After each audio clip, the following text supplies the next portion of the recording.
pull up this story. This is pretty crazy because we were just talking actually about this $40 billion bipartisan effort to swiftly pass Ukraine aid, as CNN headline says. Again, this is mostly weapons. It's what they call lethal aid.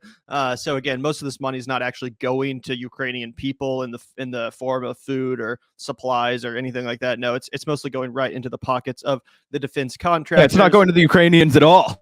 Yeah, exactly. It's going to defense contractors. It's going to the CIA, and it was passed with the support of the Squad and obviously every single other Democrat. The only dissenting votes were actually from the Republicans. I think 57 votes against it. But in the Senate, it looks like it's come up against some intervention from Rand Paul. What was your thoughts on this, Zach?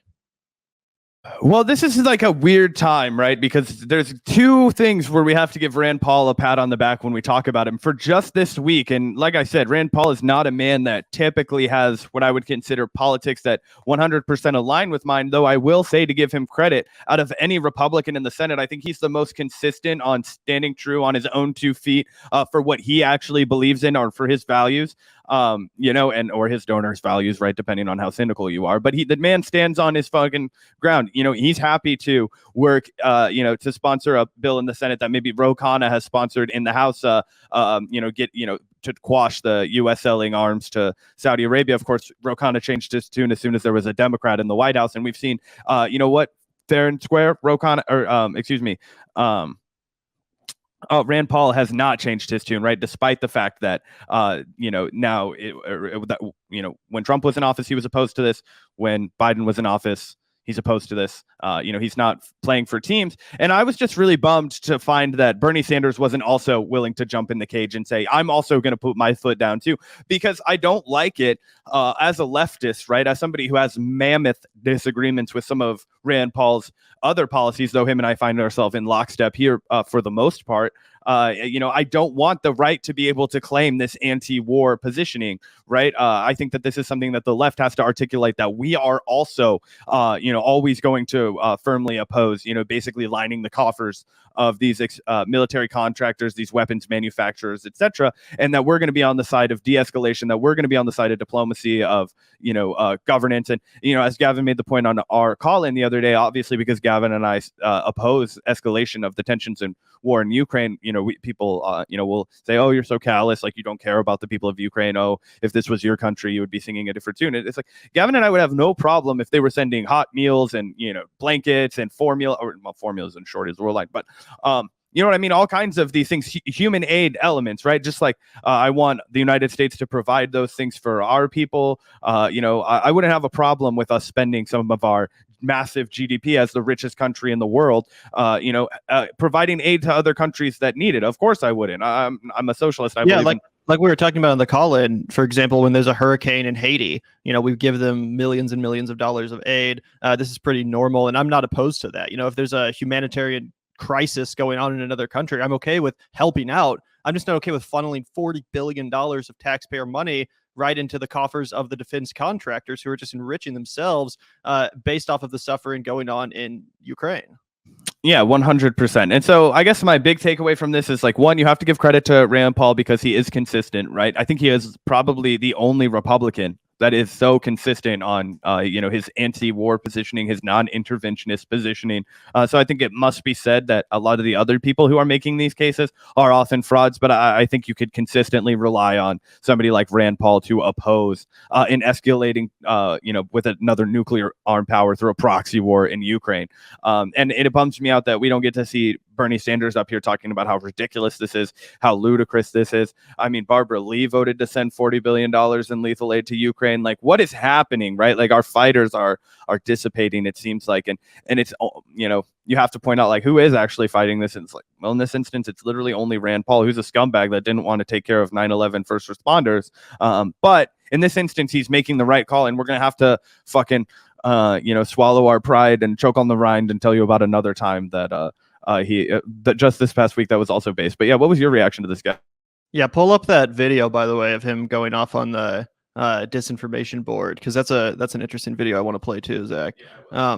But yeah, this is really interesting. Again, Rand Paul is someone who, when it comes to economics, for example, couldn't be further from where I am. As you just referenced, Zach, he was, I think, the sole vote in the Senate that prevented 9/11 first responders from getting government health care. I mean, how horrible, how cruel can you be, right? Like, what a horrible thing to do. So, when it comes to that side of things, economic, social safety net could not be farther from the man. However, when it comes to foreign policy, there actually is a real alliance here. And this isn't the first time that we've seen something like this. In fact, not even a year ago, Rand Paul and Bernie Sanders were working together to block arms sales in Saudi Arabia. Again, he was reaching across the aisle, working with independent Senator Bernie Sanders to block an arms sale to Saudi Arabia. So again, this isn't the first time Rand Paul has actually taken a principled stand here. But as you referenced, Zach, what's so disappointing is that this time he's doing it alone. He's not doing it with the help of Senator Sanders. And that's just what I really find tragic. I think a lot of other people feel that too. The fact that Bernie is not stepping up and taking the courageous, obviously correct stance in this instance and allowing the right wing to capitalize on it. Here's some tweets I found just, doing a base search for Rand Paul. This user says Bernie Sanders did not block the 40 billion bill for Ukraine, but Rand Paul did. Let that sink in. So again, pretty crazy. Here's another tweet from Patricia Dowling, who says, if Bernie Sanders was half the man I used to think he was, he would be standing shoulder to shoulder with Rand Paul. And it's interesting because, Bernie is so much more in line with my politics when it comes to economics, when it comes to having a robust social safety net. It's almost like I want Bernie on economics and Rand Paul on foreign policy, because for the most part, Rand Paul does seem to be pretty on point. I'm sure he has some positions I, wildly disagree with, but this is the kind of shit that I want candidates, that I want politicians to be doing. Bernie should be using his ability to block legislation in the Senate in instances like this. So again, it is mind-blowing that it fell on Rand Paul instead of Sanders. Yeah, and let's play. I got this clip pulled up right here. Gavin, do you want to show another example? This is exactly what I would want Bernie Sanders to be doing. Or did you have another tweet you wanted to go for the? Okay, yeah. If you just pull up this video really quickly, I just want to show everybody another example. They pulled it on Breaking Points the other day.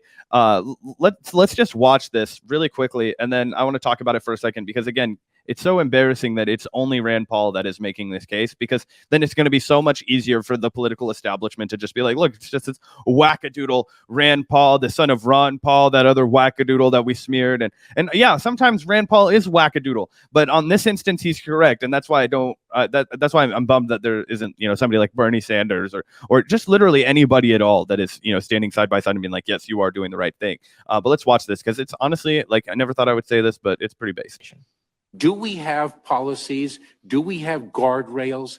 Do we have standards? But here's the problem. We can't even agree. We can't even agree what disinformation is.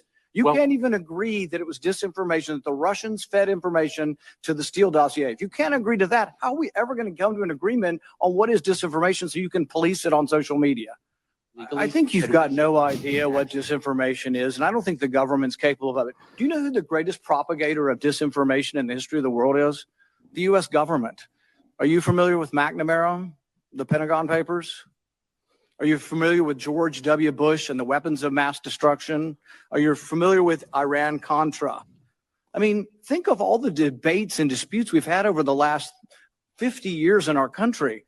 We work them out by debating them. We don't work them out by the government being the arbiter. I don't want you guardrails. I want you to have nothing to do with speech. You think we can't determine speech by traffickers is disinformation? You think the American people are so stupid they need you to tell them what the truth is? You can't even admit what the truth is with the Steele dossier. I don't trust government to figure out what the truth is. So just wanted to play that really quickly for a couple of things. Something that they go on to point out on Breaking Points, and I want to reiterate, is the fact that the other thing you have to pat Rand Paul on the back for in this instance is the fact that every single example he gave of government disinformation came from his own party. And that shows a little bit of spine that we don't see from the Democrats very often. I wish Bernie Sanders was there by his side to say, hey, look at all the disinformation that's come from everybody, right? Like, let's go back to Jimmy Carter. Let's talk about Bill Clinton, right? Let's talk about all of this shit.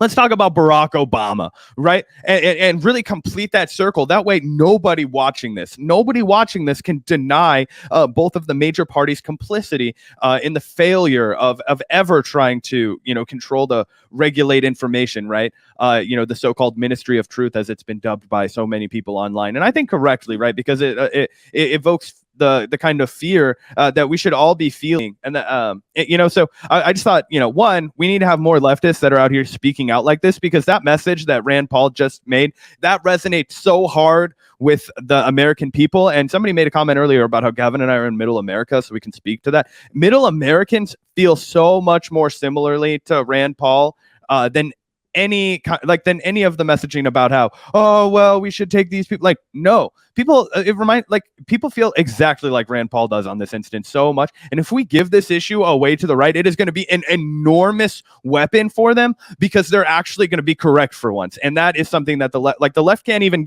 get over their hurdles when they're just a uniform propaganda machine. If they actually are wielding something that is correct, that is a firm value, that is so ingrained in massive, basically every American, it feels like a massive majority of Americans, I should say, right? Because obviously there are people that are pushing back against free speech, but they're not pushing back against their own free speech, just yours, right? And so that's the other big giveaway.